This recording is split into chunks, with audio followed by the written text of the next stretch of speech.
వెంకటేశ్వర రెడ్డి గారు ముందు మీతో మొదలెడదాం ఇలా వైఎస్ఆర్సీపీని ఒక్కొక్కరుగా వీడుతా ఉన్నారు. దీన్ని ఏ విధంగా చూస్తుంది వైఎస్ఆర్సీపీ పార్టీ? ఎందుకంటే ఇదే సమయం యాక్చువల్గా వైఎస్ఆర్సీపీ పార్టీ నాయకులు జగన్మోహన్ రెడ్డికి అలాగే వైఎస్ఆర్సీపీ పార్టీని అంటిపెట్టుకుని ఉండాల్సినటువంటి సమయం ఇది. కానీ ఒక్కొక్కరుగా ఇలా వైఎస్ఆర్సీపీ పార్టీని వదిలేసి జగన్మోహన్ రెడ్డిని వదిలేసి వెళ్ళిపోవడం వైఎస్ఆర్సీపీ పార్టీ ఏ విధంగా చూస్తుంది? ప్రజలు ఏ విధంగా చూడాలి? ముందుగా 4 సైడ్స్ వీక్షకులకి, ప్యానెల్లో ఉన్న పెద్దలకి, మీకు అవినాష్ గారు, మీకు శుభ సాయంత్రం. గుడ్ ఈవినింగ్ అండి. Good evening all of you. మీరు ఒక విషయం గమనించాలి. ఇక్కడ ఈ నాయకులను బట్టి పెట్టిన పార్టీ కాదు మాది.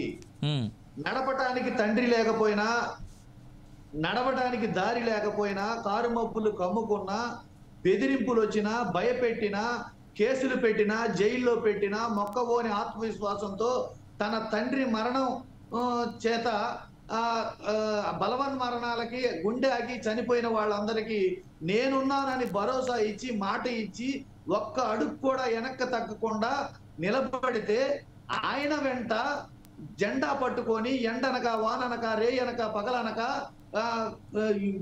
కారు వర్షం వచ్చినా, చలి వేసినా, దోమలు కుట్టినా, సమాధుల్లో, పొలాల్లో, పొలం గట్ల మీద, గుళ్ళల్లో, బడుల్లో, వీధి వీధిన తిరిగి ఆయన వెంట గెలుస్తాడో లేదో తెలియకపోయినా, పార్టీ పెడతాడో లేదో తెలియకపోయినా, అధికారం వస్తుందో రాదో తెలియకపోయినా, ఆయన వెంట నడిచిన కార్యకర్తలు అందరూ కలిసి పుట్టించిన పార్టీ ఇది.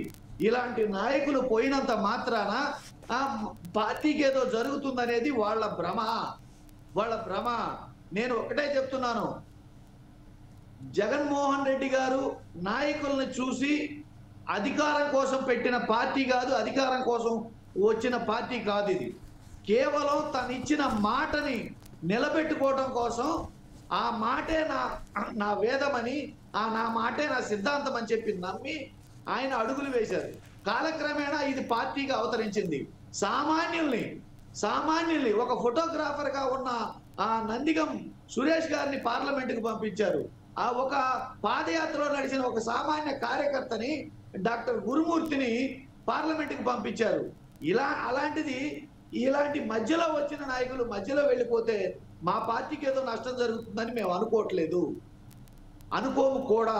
మాకు 40% ఓటు బ్యాంక్ ఉంది, 11 మంది ఎమ్మెల్యేలు ఉన్నారు, 4 పార్లమెంట్ సభ్యులు ఉన్నారు, 8 మంది రాజ్యసభ సభ్యులు ఉన్నారు, ఎమ్మెల్సీలు ఉన్నారు.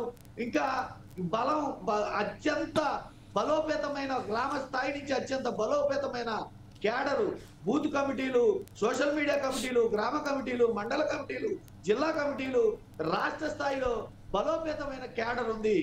జమిలీ ఎన్నికలు రాబోతున్న తరుణంలో, నియోజకవర్గ పునర్విభజన జరుగుతున్న తరుణంలో ఈ దుర్మార్గమైన పరిపాలన అంతమొందించడానికి ఉవ్విళ్ళూరుతున్న జన బలంతో ఎప్పుడు ఎన్నికలు వచ్చినా మళ్ళీ అధికారంలోకి రావడం తథ్యమనే బలమైన నమ్మకంతో మా పార్టీ క్యాడర్ ఉంది.